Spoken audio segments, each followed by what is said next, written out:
بارك الله لنا فيها وبارك لنا فيه أو كما قال عليه الصلاة والتسليم. معزز بزرگوں، دوستوں اور نوجوان عزیز ساتھیوں، جیسا کہ آپ کو معلوم ہے چند ہفتوں سے نکاح کی سادگی کے تعلق سے خطاب آ رہا تھا، لہذا پچھلے ہفتہ البتہ جو خطاب آیا تھا وہ جہیز کی حقیقت کے سلسلے میں تھا، لیکن چونکہ مضمون تشنا اور نامکمل رہا تھا، آج خیر سے موقع ہے اللہ تبارک تعالیٰ اس مضمون کو تکمیل کی طرف لے جائے اور اللہ پاک ہم سب کو خوب سے خوب تر عمل کی توفیق نصیب فرمائے۔ معزز بزرگوں اور دوستوں، قرآن کریم میں اللہ تبارک تعالیٰ نے ارشاد فرمایا ہے کہ جو لوگ اللہ تبارک تعالیٰ کی حدود سے، حد بندیوں سے، باؤنڈریوں سے آگے بڑھیں گے، حد سے تجاوز کریں گے، تو اللہ تبارک تعالیٰ نے ایسے لوگوں کو ظالم قرار دیا ہے۔ ہر ایک کا اپنا ایک دائرہ ہے، ہر ایک کے لیے اللہ تبارک تعالیٰ نے اپنی حد مقرر کی ہے، لہذا سب کو اپنی اپنی حدود میں رہ کر کے کام کرنا چاہیے۔ اس طرح سے اگر کام کیا جائے گا تو کسی بھی کام کے اندر خوبی پیدا ہوگی، کام کے اندر اچھائی اور حسن پیدا ہوگا، اور اگر حد سے تجاوز کریں گے، حد سے آگے بڑھیں گے، اپنے دائرے سے اگلا کام کریں گے تو ظاہر ہے اس میں نقصان ہوگا۔ وَمَن يَتَعَدَّ حُدُودَ اللَّهِ فَأُولَٰئِكَ هُمُ الظَّالِمُونَ، ایسے لوگ گنہگار ہیں، ظالم ہیں۔ اللہ تبارک تعالیٰ ظالم کو پسند نہیں فرماتا۔ نکاح کا ایک دائرہ ہے، نکاح اور بیاہ شادیوں کے لیے اللہ تبارک تعالیٰ نے قرآن کریم میں، حضرت رسول کریم علیہ الصلاۃ والتسلیم نے احادیث نبویہ میں مکمل طور طریق بیان فرمائے۔ مسلمانوں کو چاہیے کہ 100% اس پر عمل کریں۔ اگر اس حد کے اندر رہ کر کے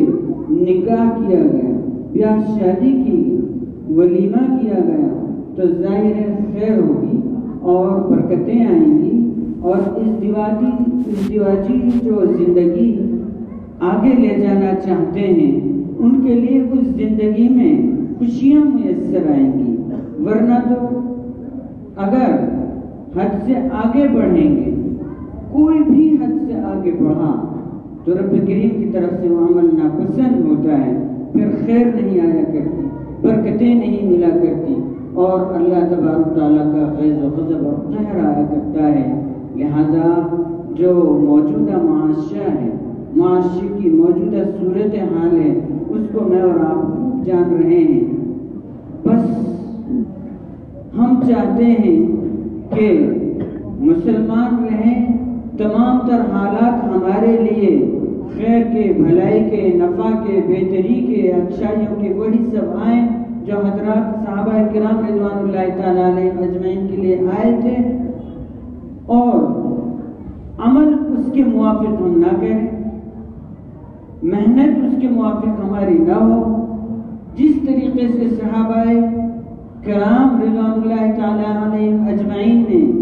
جانثاری اور جانفشانی کے ساتھ اسلام کو آگے بڑھایا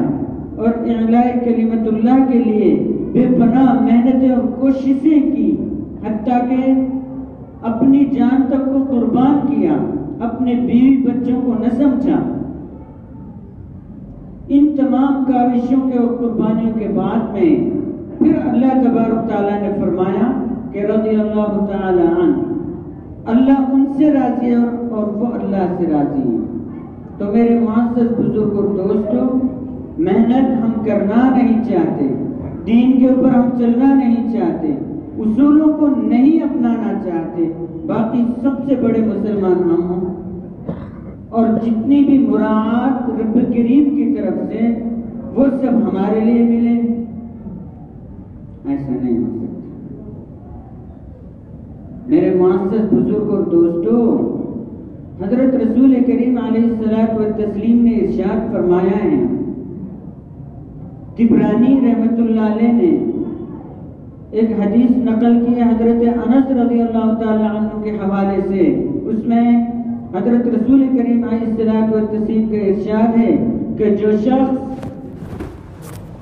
کسی لڑکی سے اس لیے شادی کرے کہ اس کو عزت ملے گی، رسول پاک علیہ الصلوۃ والتسلیم نے اس کو ذلت دینے کے لیے ارشاد فرمایا ہے، لم یزدہ اللہ الا ذلت۔ اور اگر مال کی وجہ سے، مالداری حاصل کرنے کی وجہ سے کہ اس کو مالداری حاصل ہو جائے گی، اس لیے اگر شادی کرتا ہے تو حضرت رسول کریم علیہ الصلوۃ والتسلیم نے اس کے لیے فقر و فاقے کی ضمانت دی ہے، لم یزدہ اللہ الا فقرا۔ اور اگر وہ اس لیے شادی کرتا ہے کہ لڑکی ذرا حسب و نسب کے اعتبار سے اعلیٰ اور افضل کوالٹی کی، ذرا بہتر کوالٹی کی ہے اور ذرا اونچے حسب و نسب کی ہے، اگر اس طریقے سے شادی کرتا ہے تو اللہ تبارک تعالیٰ نے اس کو نیچا کرنے کے لیے ضمانت دی ہے، لم یزدہ اللہ الا دناءۃ، وہ نیچا ہوگا۔ اور اگر وہ اس طور پر شادی کرتا ہے کہ جس طریقے سے اللہ نے اور اس کے رسول پاک صلی اللہ علیہ وسلم نے نکاح کے لیے، شادی کے لیے احکامات بیان فرمایا ہے، ان تمام احکامات پر وہ پوری طور پر عمل کرنا چاہتا ہے، نکاح کے ذریعے سے اپنی نگاہ نیچی رکھنا چاہتا ہے، نکاح کے ذریعے سے وہ اپنے آپ کو پاک دامن رکھنا چاہتا ہے، نکاح کے ذریعے سے رشتوں کے اندر وہ پیار و محبت لانا چاہتا ہے اور پیار و محبت کے ساتھ رہنا چاہتا ہے، تو اللہ کے رسول پاک صلی اللہ علیہ وسلم نے اس کے لیے برکت کی ضمانت دی، اس کے لیے برکت ملے گی، اس لڑکے کے لیے برکت ملے گی، اس لڑکی کے لیے برکت ملے گی۔ قرآن کریم نے بھی اس کو بیان فرمایا ہے، اللہ تبارک تعالیٰ نے فرمایا وَمِنْ آيَاتِهِ أَنْ خَلَقَ لَكُم مِّنْ أَنفُسِكُمْ أَزْوَاجًا لِتَسْكُنُوا إِلَيْهَا وَجَعَلَ بَيْنَكُم مَّوَدَّةً وَرَحْمَةً، پیار و محبت کے لیے، رشتوں کو خوبیوں کے ساتھ آگے بڑھانے کے لیے، اپنی زندگی کو دین اور سنت و شریعت کے ساتھ گزارنے کے لیے اگر وہ رشتہ چھوڑتا ہے، نکاح کرتا ہے، تو اللہ تبارک تعالیٰ نے اس نکاح کو سراہا ہے، اس نکاح کے لیے خوبیاں بیان کی۔ حضرت رسول کریم علیہ الصلوۃ والتسلیم نے اس کے لیے برکت کی دعائیں دی۔ میرے معزز بزرگ و دوستو، جو جہیز کی پجاری ہیں، انہیں صرف جہیز چاہیے، انہیں مال چاہیے، دولت چاہیے، انہیں پلاٹ چاہیے، فلیٹ چاہیے، انہیں بنگلہ چاہیے، انہیں کار اور کوٹھی چاہیے۔ اگر اس طور پر شادی کرنا چاہتا ہے تو اس کی زندگی میں کسی خیر کے لیے، کسی برکت کے لیے، کسی بھلائی کے لیے حضرت رسول کریم علیہ الصلوۃ والتسلیم نے کہیں بالکل نہیں فرمایا۔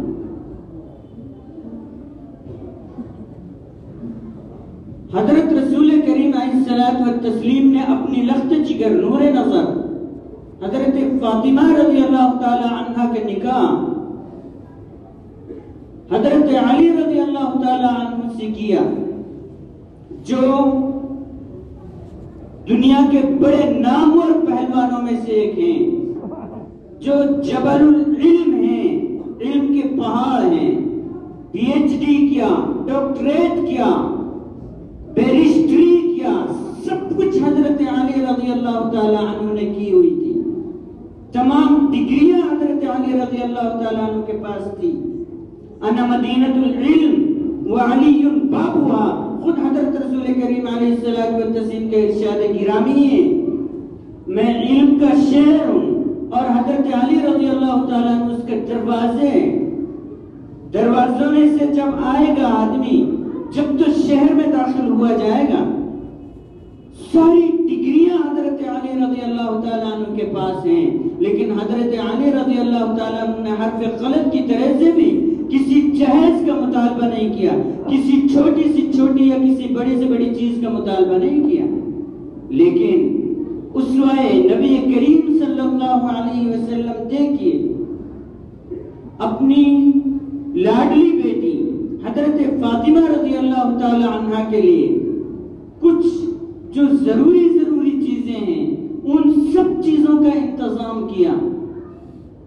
جہیز دینا یا جہیز کا لینا ممنوع نہیں ہے، ناجائز نہیں ہے، میری بات غور سے سن کر نوٹ کیجئے گا۔ جہیز مانگنا، جہیز کے لیے حرص کرنا، جہیز کے لیے دل کے اندر خواہش رکھنا ممنوع ہے، ناجائز ہے، حرام ہے، ملعون ہے وہ شخص جو جہیز کی حرص کرتا ہے، جہیز مانگتا ہے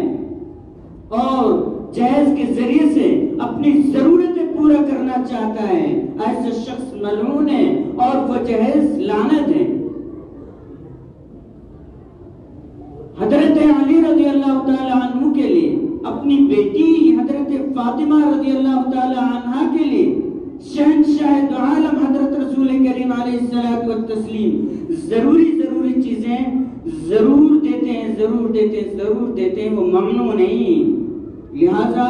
جہیز کی حقیقت کیا ہے اس پہ ہم نے اور آپ کو غور کرنا ہے۔ جہیز کی حقیقت ایک ہدیہ ہے، جہیز کی حقیقت ایک تحفہ ہے، ہدیہ کو مانگ کر نہیں لیا جاتا، ہدیہ کے لیے تمنا اور خواہشیں نہیں کی جاتی، ہدیہ کے دینے والے کو مجبور نہیں کیا جاتا، تحفہ پیش کرنے والے کے لیے آپ اس کو مجبور نہیں کر سکتے کہ اتنا دینا ہوگا۔ میرے معزز بزرگ اور دوستو، بس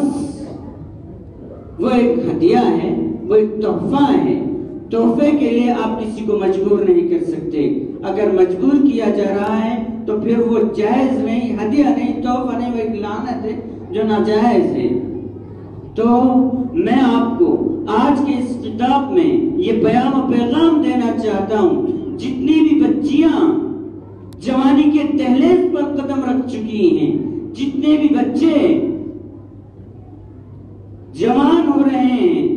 وہ اپنے دل و دماغ میں ایک فیصلہ کر کے بیٹھیں کہ ہم اپنے ماں باپ کو بے چین و پریشان نہیں ہونے دیں گے، نہ ہم نے جہیز لینا ہے، نہ ہم نے جہیز کی خواہش ہے۔ جب آپ اپنے ذہن و دماغ میں یہ سوچ کر طے کر لیں گے تو ماں باپ کے لیے بہت سہولتیں مل جائیں گی، لڑکی والوں کے لیے بہت آسانیوں کا معاملہ پیش آئے گا اور لڑکے والوں کی مشکلات اور ان کے مصائب بھی حل ہو جائیں گے۔ اللہ تبارک و تعالی ہم سب کو خوب سے خوب طرح عمل کی توفیق نصیب فرمائے۔